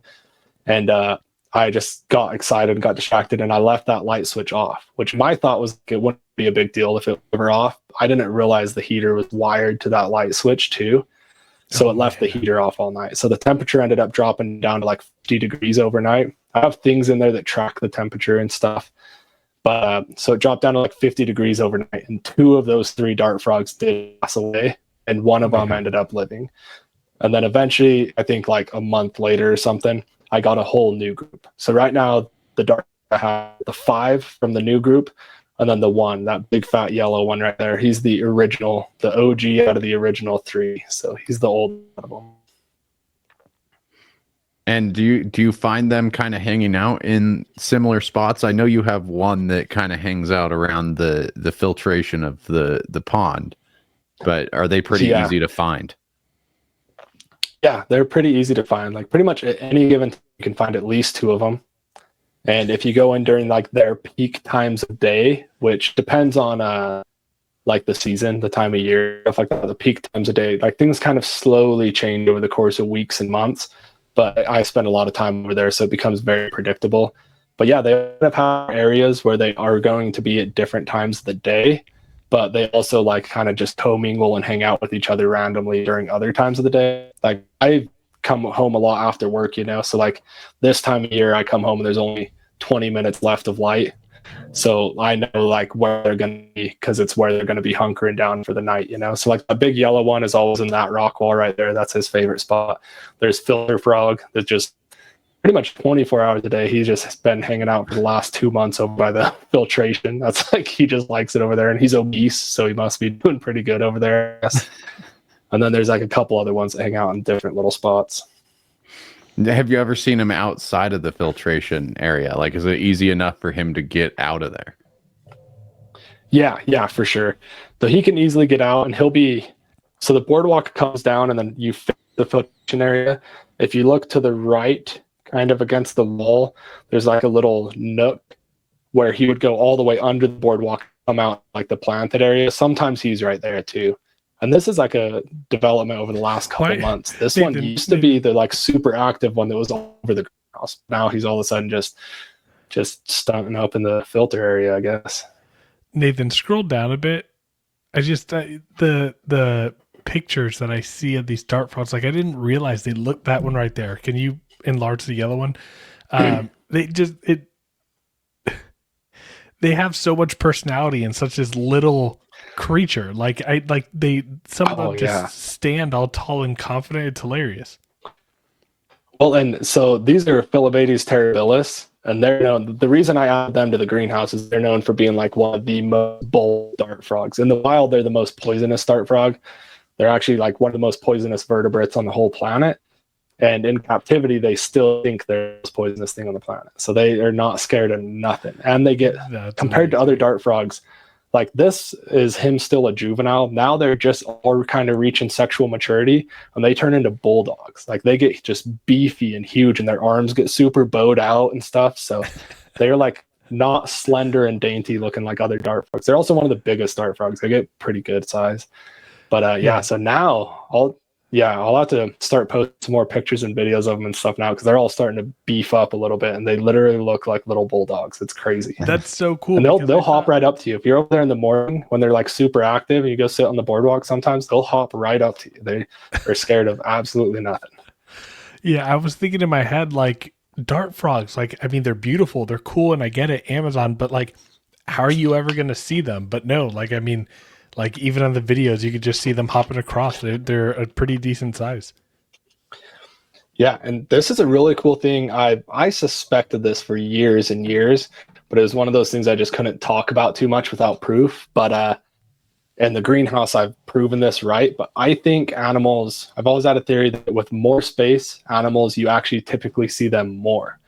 So like in a 24-inch by 18-inch vivarium, that whole vivarium is a corner. So every time you go put your face into it, the animal is backed into a corner. When you have this massive space, you walk into it, the space doesn't change. The space does not become this dangerous corner. You know, if you go walk right up and corner the animal, it might feel that way. But so I think like when animals know they have this big space with enough structure and spots where they can jump an inch in any direction and hide if they need to, they tend to be out in the more often. And that's been proven true with the greenhouse, with the exception of the emerald tree skinks. They're super insanely shy in there, which they're like one of the most personable lizards in captivity, but not in the greenhouse. But every other animal, like I see more in the greenhouse than I did when I kept them in aquarium home. Oh, little guy just let you pick them right up. Yeah. Yeah, the tree frogs are awesome. Beautiful. So we start adding frogs, and then I think this is kind of right around where I started following the journey of the greenhouse, was when you started adding the pond, or not the pond, but the little river. But yeah, okay. Yeah, so we started so we added the dart frogs, and then the next thing was those red-eye tree frogs you just saw. We added those, and then I added some other tree frogs, some blue-webbed gliding frogs. They got big webbed feet, and they kind of glide like little flying squirrels. They're super, super cool. So I added a group of those, and then, yeah, basically that year, it just ended up being like letting plants grow in, designing ecosystem, hardscaping, and then, like I said, when a niche opened up, add a new animal, you know? So we got all the frogs added, and then the next thing we added was the emerald tree skinks. Okay, so I think I had the emerald tree skinks at home being quarantined. I quarantined them for like 3 months. They were one of the few wild caught animals added. And I think I was literally quarantining them. Oh, no, I'm wrong. The emerald tree skinks were added before this stream. So I added the emerald tree skinks, and then during the stream being added, I had the tachydramus, the emerald grass lizards, the little guys, but I didn't want to. They're small and really fast, and I didn't know how they were going to be in the greenhouse, so I was waiting to add them until after the stream was installed, just because I knew we were going to have like a whole team of people over there doing that. So we did the stream, and then added the emerald grass lizards after that. Now, and the stream was awesome, I will say. I think it like really pulled. No, you're good. It really pulls like the rest of the greenhouse like together as one giant ecosystem. Like, doesn't make the pond feel so artificial, I guess. But what was the logistics of working in this pond while animals are already being housed? The stream. Yeah, sorry, the stream. No, I just wanted to clarify. I was curious how the heck that happens. So it was stress. What really we had at the time was the tree frogs, which just sleep on a leaf somewhere during the day, you know. So they're basically a piece of bubble gum stuck to the wall, not a problem. And then the dart frogs, and then the emerald tree skinks. The emerald tree skinks are super shy. So as soon as people are messing around and doing a lot of stuff there, they're gone and hidden, and you don't have to worry about them ever again for days. But the dart frogs were my big concern, because they're hopping around on the ground. They're curious. Like, you're doing something new or messing with leaf litter, they'll come up to you. So I was really worried about them, but it ended up working out awesome. And the whole stream, I don't know if you guys know the whole deal with the stream. I wanted to put in a stream. I planned on doing it, but I was not quite ready to do it yet. And I don't know if you guys know who Greg Whitstock is, the pond guy. So owns Aquascape Inc. He's a famous pond guy. And he moved to Utah. He's from Chicago, moved to Utah a couple of years ago. And he did one of my videos and reached out to me and was like, "Where the hell are you? I got to see this place." And he's like a pretty famous dude. So I was like, "Yeah, come on by, you know." I told him where I'm at. He literally sent me a Google screenshot of his drive, and it was an hour. And he was like, "When?" And I was like, "Okay, come by." So he came by, walked through the greenhouse, super impressed by it. And I told him my plan to add a stream, because one of the reasons I wanted to add a stream, there's a lot of reasons, but 4 egg deposition sites for some of the tree frogs. And then I want to eventually get some cool Atelopus in there, which are like endangered tropical toads. And so I told him about that whole plan, and he was just like, "Okay, well, we're going to do it." And I was like, "Well, I don't have the money for it right now, you know." And he's like, "No, we're doing it for you. We're going to like bring guys over. I'm going to bring over some of our contractors. We're going to do it in one day, and I'm going to pay for the whole thing for you. It's good." Dude, so that's he amazing. like 2 weeks later, he literally had the guy on the spot and was like, we need this part delivered here to Ogden. And then like 2 weeks later, we scheduled a day, and him and one of the local contractors, Frank from Living Artscapes. So shout out Frank and shout out Greg. Thank you guys so much. This was an amazing addition to the greenhouse, and it honestly turned out way better than if I would have done it myself. So I learned a lot from watching them do it. But yeah, they came over in like, I think literally like 6 hours and built that whole stream from scratch. But I was worried about having a team of guys over there, because that's kind of what they do. They go build stuff and they do it on YouTube, and they, have a big team of guys doing it really fast. So I was really nervous about that. But I will say they were all awesome. They were super respectful. So I was filming and just kind of like helping with stuff, and on Animal Watch. My girlfriend was also there, Animal Watch, helping. And like the guys were cool. They would literally ask me like, okay, can I step right here and rake these leaves out of the way? I'd be like, yeah. And they like do it real gentle. But basically dart frogs ended up just kind of getting the picture that we were working on some stuff, and they just stayed like, they would watch us, but they would stay like 2 or 3 feet away. So that is blowing my mind. Everybody was so careful that like 2 hours in, I was like, yeah, not a problem. So it ended up working out real good, but I was super nervous about it at first. That's so, those little personalities, man. I might I want to get some. Oh, they're cool. Yeah, so that really bright yellow one, that's Frogbird. He's like the mascot of the greenhouse, basically. Yeah, he's like the most personable of all of them. Yeah, Dude, he'll find like big tall rocks somewhere. He'll find the highest structure he can, just sit on it and call all day. And like his call is loud. Like you can hear it from damn near from the front yard of the house. So that's just call all day. But we're hoping we get all the younger ones are just starting to like reach maturity. One of the other males just barely started calling. So I'm hoping other females are reaching maturity now, and really thinking in the next 2 months I'm going to get some babies from them. So that would be awesome. That is so cool. Okay, so frogs, the skinks. What else, as you started like throwing some things in there? So what else is in there? Okay, so we got the dart frogs, the 2 types of tree frogs, the emerald skinks, and then the emerald grass lizards that were donated to me by Mike Tatula. So those guys are awesome too. I have like fallen in love with grass lizards. They're the coolest lizard. They're literally like mini monitors. They look like monitors, they act like it, and they're super bold and personable. But anyways, there's my sales pitch grass lizards. I've fallen in love with those things completely. And then after those was the exciting moment that everybody either loved or hated for. And that is when I added the Polychrus marmoratus, the common monkey lizard, and the Spilotes. So I added one of the Polychrus, Spilotes both at the same time. And then one other thing I missed somewhere. I can't remember when I added it, but somewhere in the mix, I had a pair of electric blue day geckos in there as well. Okay. So that's the one that like I told, like the animals are more active and I see them more in the greenhouse. So, like the electric blue day geckos, they're tiny, and they're pretty shy. Like the male kind of stunt out in the open every now and then.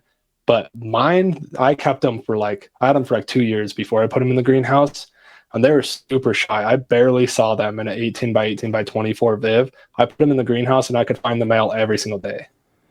Dude, look at that snake just wanting something to bite. Well, and this, I was going to ask, but I must have missed this video in particular, but I think this is the only time I've ever seen the snake in the greenhouse actually puff up a little bit.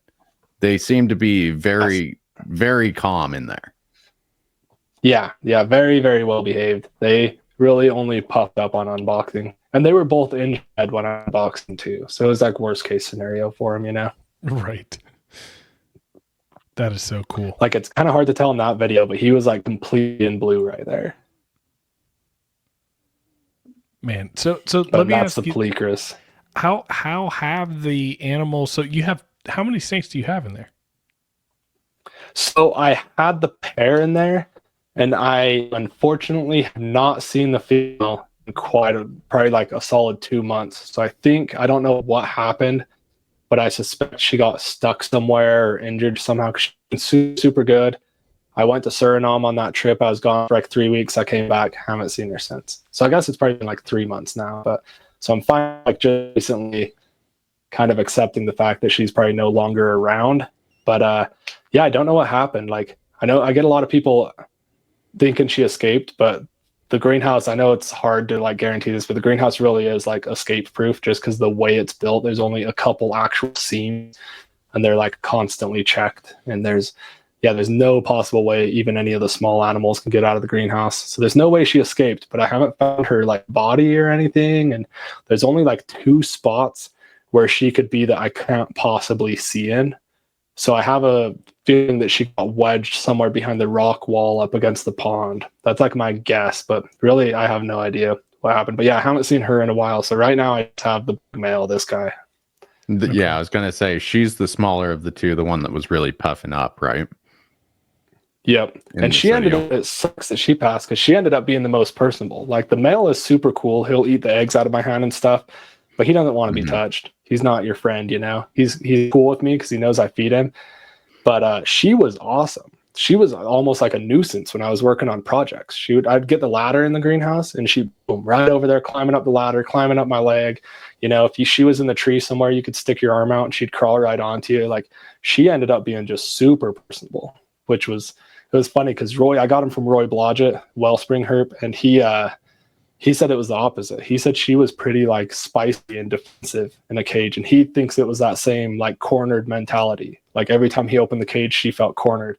But in the greenhouse where she could sit way up above my head, she just felt like super secure and safe. But yeah, so it's a bummer that I haven't seen her in a while because she was like awesome. She would let you hold her and everything. The male didn't let you hold him or anything. Like I could, he wouldn't bite me, but he'd just get like squirmy and panic. And that's one thing in the greenhouse is I try not to handle the animals. If I mess with them all the time, I think they would hide more, you know, they'd have negative interactions with humans. I try to just let them be wild animals in hopes that that'll lead to them just staying for me to watch as much as possible. Right. I think that's a good mentality. Yeah, good philosophy. I was going to say that. Yeah. And on top of that, I mean, the entire purpose of this is to recreate an ecosystem and yeah, it's just I feel like when you go in there, now that there are animals established there, you're encroaching in their area, right? And so just I think in the back of my mind to be as respectful as possible. Yep. And even like with the Polychris I learned. So the Polychris are, for those who don't know, they're like a very chameleon-like, anole-like lizard, but they're related to neither. But they move kind of chameleon-like and slow. And so the first one I put in there, he was always out on that fern, like right out in the open. And I started messing with him here and there. And then boom, he disappeared, spent the rest of his time on the back of the pond enclosure for the longest time. It's like far away from us. And I was just like, man, he was like always perfectly displaying. I messed with him 3 times and now he's not anymore, you know? So like really just kind of obviously like the snake I have to have some interaction with. And if I'm feeding him, he doesn't mind at all. But other than that, I don't try to like, I will still hand feed the Polychris. They're pretty good about that. But other than that, I don't really have interaction, like physical interaction with the animals. Yeah, I think just if they learn that I come in there constantly and I just look at them, but other than that, I completely ignore them, then they won't hide when I come in there. When I bring people over and show people the greenhouse, I don't want everybody to be like, oh, humans, and go hide. You know, that kind of ruins the point, makes it not very fun for me.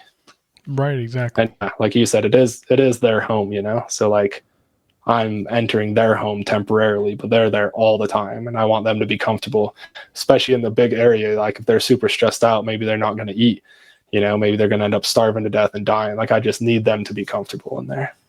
Mm-hmm. What do you do for feeding some of the animals? I mean, is everything basically self-sustained that's in there, or do you have to go in and actually feed anything outside of the snakes?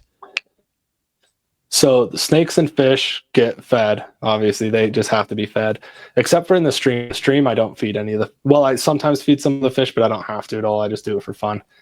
But snakes obviously have to be fed. And then since I just recently added more Polychris, so I now have a group of 6 of them in there. Since doing that, I've noticed that if I don't consistently put feeders there, they do start to lose weight. Before then, I didn't have to feed anything. I did occasionally just because I wanted to. But like the dart frogs, I don't have to specifically feed them anything. They're all just fat as could possibly be. And there's so many little like small insects in there. If you look on the ground in the leaf litter, it's just packed with insects. So all the really small animals seem to just eat fine on their own. The tree frogs are always fat, and I've never really had to feed them or anything.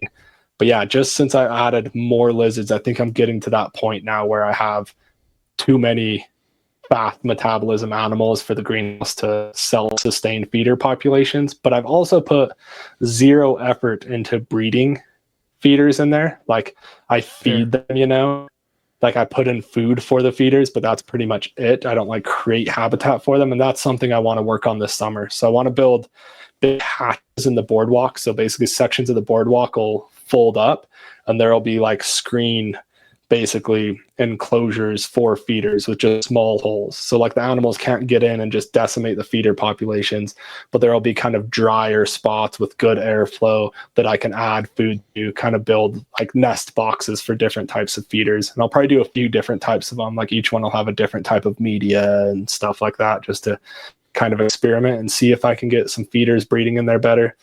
But I do get feeders breeding, just not at the rate I need to sustain everybody. Yeah, that's pretty damn cool.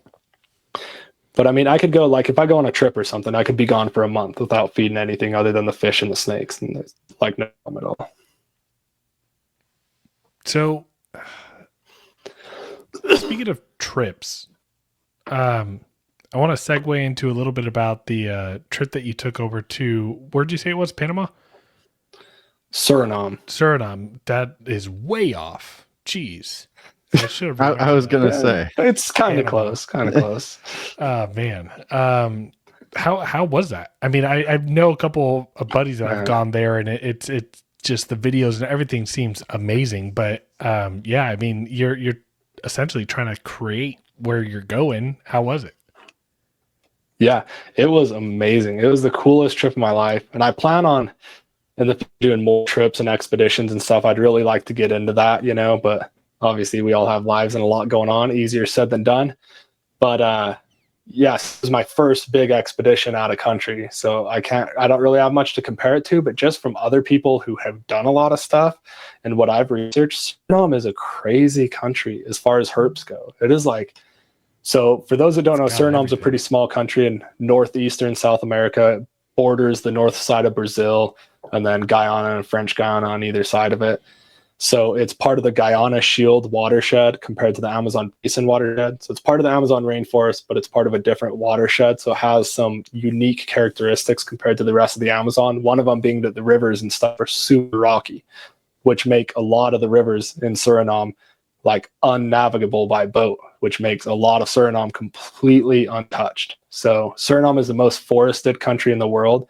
It's estimated between 90 and 94% undeveloped jungle, like completely undeveloped jungle, which is like unheard of, you know? Let's keep so it it's that probably way. one of the only places in the world that has genuinely untouched places that have not been explored by humans. So this is Suriname, and up here on the coast is Paramaribo. That's the capital city. Pretty much from there south is undisturbed jungle with some indigenous villages scattered throughout, but like there's no roads, there's no nothing. So what we did is we flew in Paramaribo, and then we got in a little bush plane and we flied all the way pretty far southwest into Suriname. We got dropped off at a little flight strip that's left over from geological surveys that were done in like the 70s and 80s. And then the indigenous people have just maintained the flight strip since, because it's one of the only flight strips down that far. And then we basically kayaked. We got on the South River, kayaked that for like 3 or 4 days until we got to what is called the Lucy River. And then what the expedition was kayaking the full length of the Lucy River, basically from source to where it meets with another river. And then we headed up that other river to an indigenous village that had a little flight strip called Amatapo. And then we flew up from there back to Paramaribo. So it ended up being 14 days. And so it was awesome. It was just 14 days of basically kayaking all day long and just living on a kayak in one of the most undisturbed places. So like the company I went with, Unlock Nature Tours, they're awesome. They're mostly a herping company. And well, they have Unlock Nature Tours and they also have Herping Suriname, but it's the same people. And the only time like really it's been documented that the full length of the Lucy River has been explored is by them the previous year. So this is like the Oh, wow. second or third time the Lucy River's been fully done. And where we ended, basically at the start of the Lucy River, there's the first like 5-10 kilometers, there's tons of rapids, so there's no way to get boats up past there. So this whole middle section of the Lucy River is like completely untouched. Basically the only way to do it is get dropped off and then kayak for 14 days like we did. So people just really haven't done it. So like the animals there have not really seen humans before and stuff. It's like a whole different world down there. And Suriname in general, even if you're not doing like a super remote expedition like that, like ask anybody that's herped all over South America, and everybody I talked to is like Suriname's a cheat code for like herping. Unfortunately, I didn't have tons of time to just specifically herp on that tour because we were just like kayaking all day. It was a real hard expedition, but like we didn't have, by the time nighttime came, most of us were dead almost every single night. So we didn't go out herping as much as I'd have liked to. But I've heard I want to go back to Suriname on just a herping trip closer to the city soon, because I've heard it's like cheat code for South America herping. Like they find stuff that takes people years to find in Peru and stuff. They find bushmasters all the time, emerald boas all the time, like every week. Emerald boas next to a boa constrictor. Yeah. I mean, there's just like literally like within just like eyesight. I've heard that you could just see so many things. Yeah, and all the guides down there, like Dick owns the company, but like Marcos, Ash, like all the dudes that work down there are like super cool, chill herpers. Like they're all really, really awesome guys. So it's a really cool crowd to go down there with too. Man, which helps too, because there's a lot of cheesy tourist stuff in other places. But Suriname, they kind of got the whole market down, and they like really know what they're doing. They're awesome dudes. That's awesome. Are you looking to keep your herping adventures out in South America, or do you have any other plans to go any other portions of the world? No, I want to travel the whole world. Like obviously right now I'm focused on the tropics because I'm really, really into rainforests. That's been my like hyperfixation for my whole life, but I'd like to explore everywhere. So my next big expedition, I really want to do Indonesia. So I want to do like Sumatra, Moto Island. I want to do some diving out there and stuff. I was really hoping to sign up for the Serpentine expedition in December, but I've had some other stuff come up, and I think this year is not going to work for me. I decided to start a whole new business from scratch. So I do not think I'm going to have the time or money to do an expedition this year, unfortunately. But yeah, I want to do Indonesia really bad. I want to do like some other spots in South America, Peru, stuff like that really bad. I want to do Borneo. The list is never ending. Oh, I bet. Yeah, Indonesia's where I'd start, but South America would be the second stop for sure. So just doing it a little backwards from you. Yeah, Indonesia's snakes just seems awesome. Just like herping and finding snakes in Indonesia seems insane, you know? Right. I mean, it's cool to be able to go there and go to 10 different countries and see king cobras in all of them. Yeah.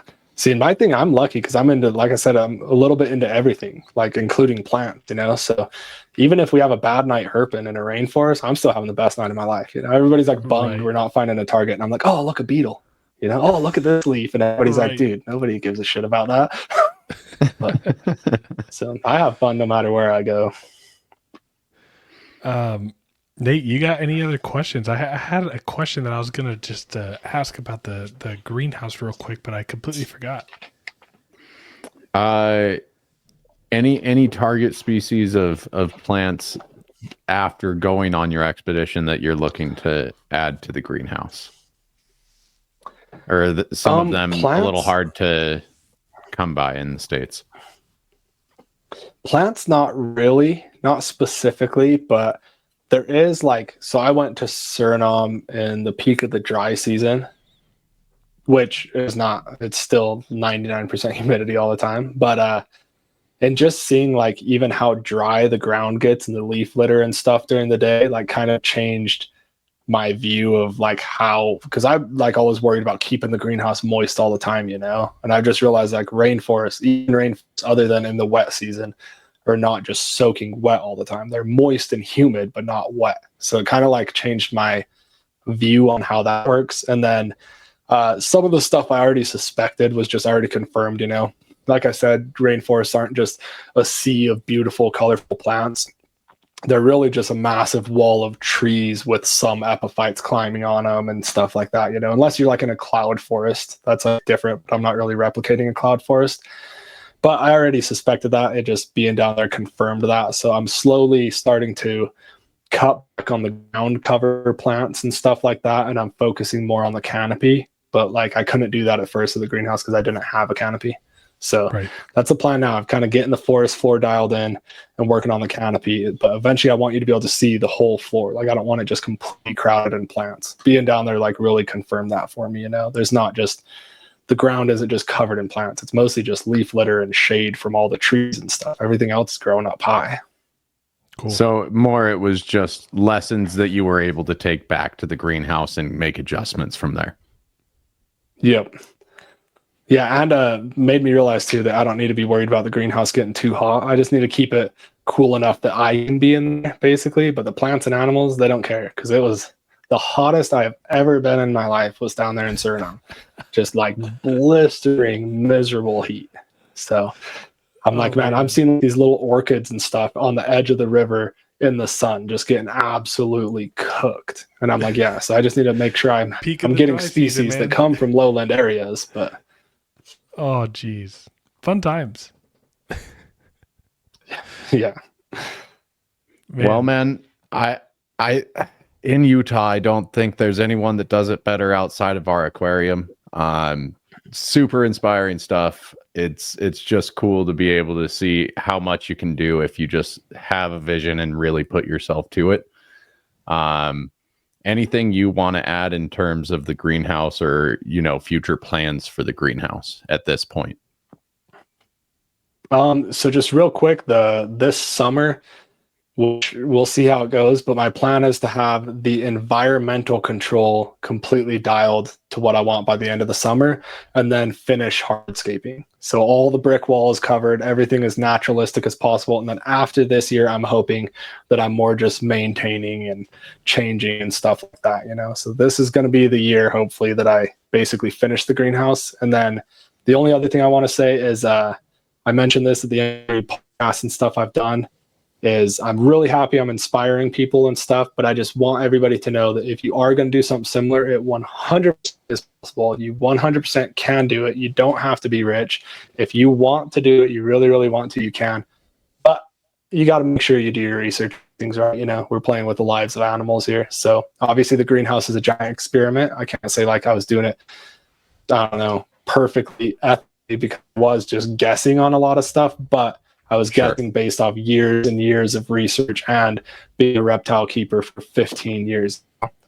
Just get into reptiles and try to attempt something like this immediately right off the bat. So just make sure if you are going to do it, try to do it right as you possibly can, you know, think things through. But it is 100% doable for anybody else out there that's dreaming of this stuff. I spent a lot of my life just dreaming about it, wishing I could do it. And then the only thing that changed that made me actually do it was me just saying, hey, I should do this. That was it. Other than that, I just went from dreaming, thinking it would never happen, to it happening. So it's incredible. Awesome. Well, being down the road, I really hope to come up there and be able to check it out at some point if you'll have me. But besides that, I just want to thank you for your time tonight and making this work for us.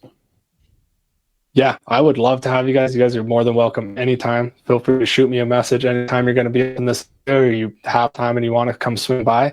And thank you for having me. This is one of the more fun podcasts I've done, so I really appreciate it. Awesome. All right, man. We're going to send you back again. Thanks. And yeah, we'll talk soon. All right. See you later, Zach. See you guys. When I go out to Utah, we have to go. That is non-negotiable for me. I'm just saying that. Non-negotiable.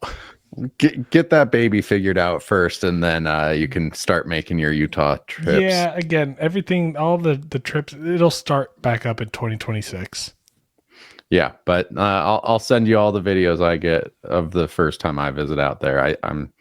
I've been wanting to visit, but I've also wanted to make an introduction, and you know, I'm, like I said, just super inspired. It's the dream of every reptile keeper to be able to replicate a piece of the jungle in their yard or in their house. So he's doing it. you can do it. So Yeah. it's pretty fucking cool. So Yeah. Lucas, anything else before we sign off? No, just thank you so much for watching up until this point. If you guys are not subscribed, hit the subscribe button and tap the notification bell so that way you know every Friday we come out with episodes. Next week we're going to be jumping back into the book club and start breaking down Morphs. That is chapter 11. It's a long one, so this might be a 2-3 part chapter because I suspect 3-part. Yeah, I don't want to skim over a bunch of morphs. I want to make sure we're talking about where they're from, the history of them, and so yeah, I mean, I think that this is probably going to be an ongoing thing that we do, and I'm just excited to jump in. Cool. Well, until next time, guys, we'll see you on the Morph episode. Good night. Everyone.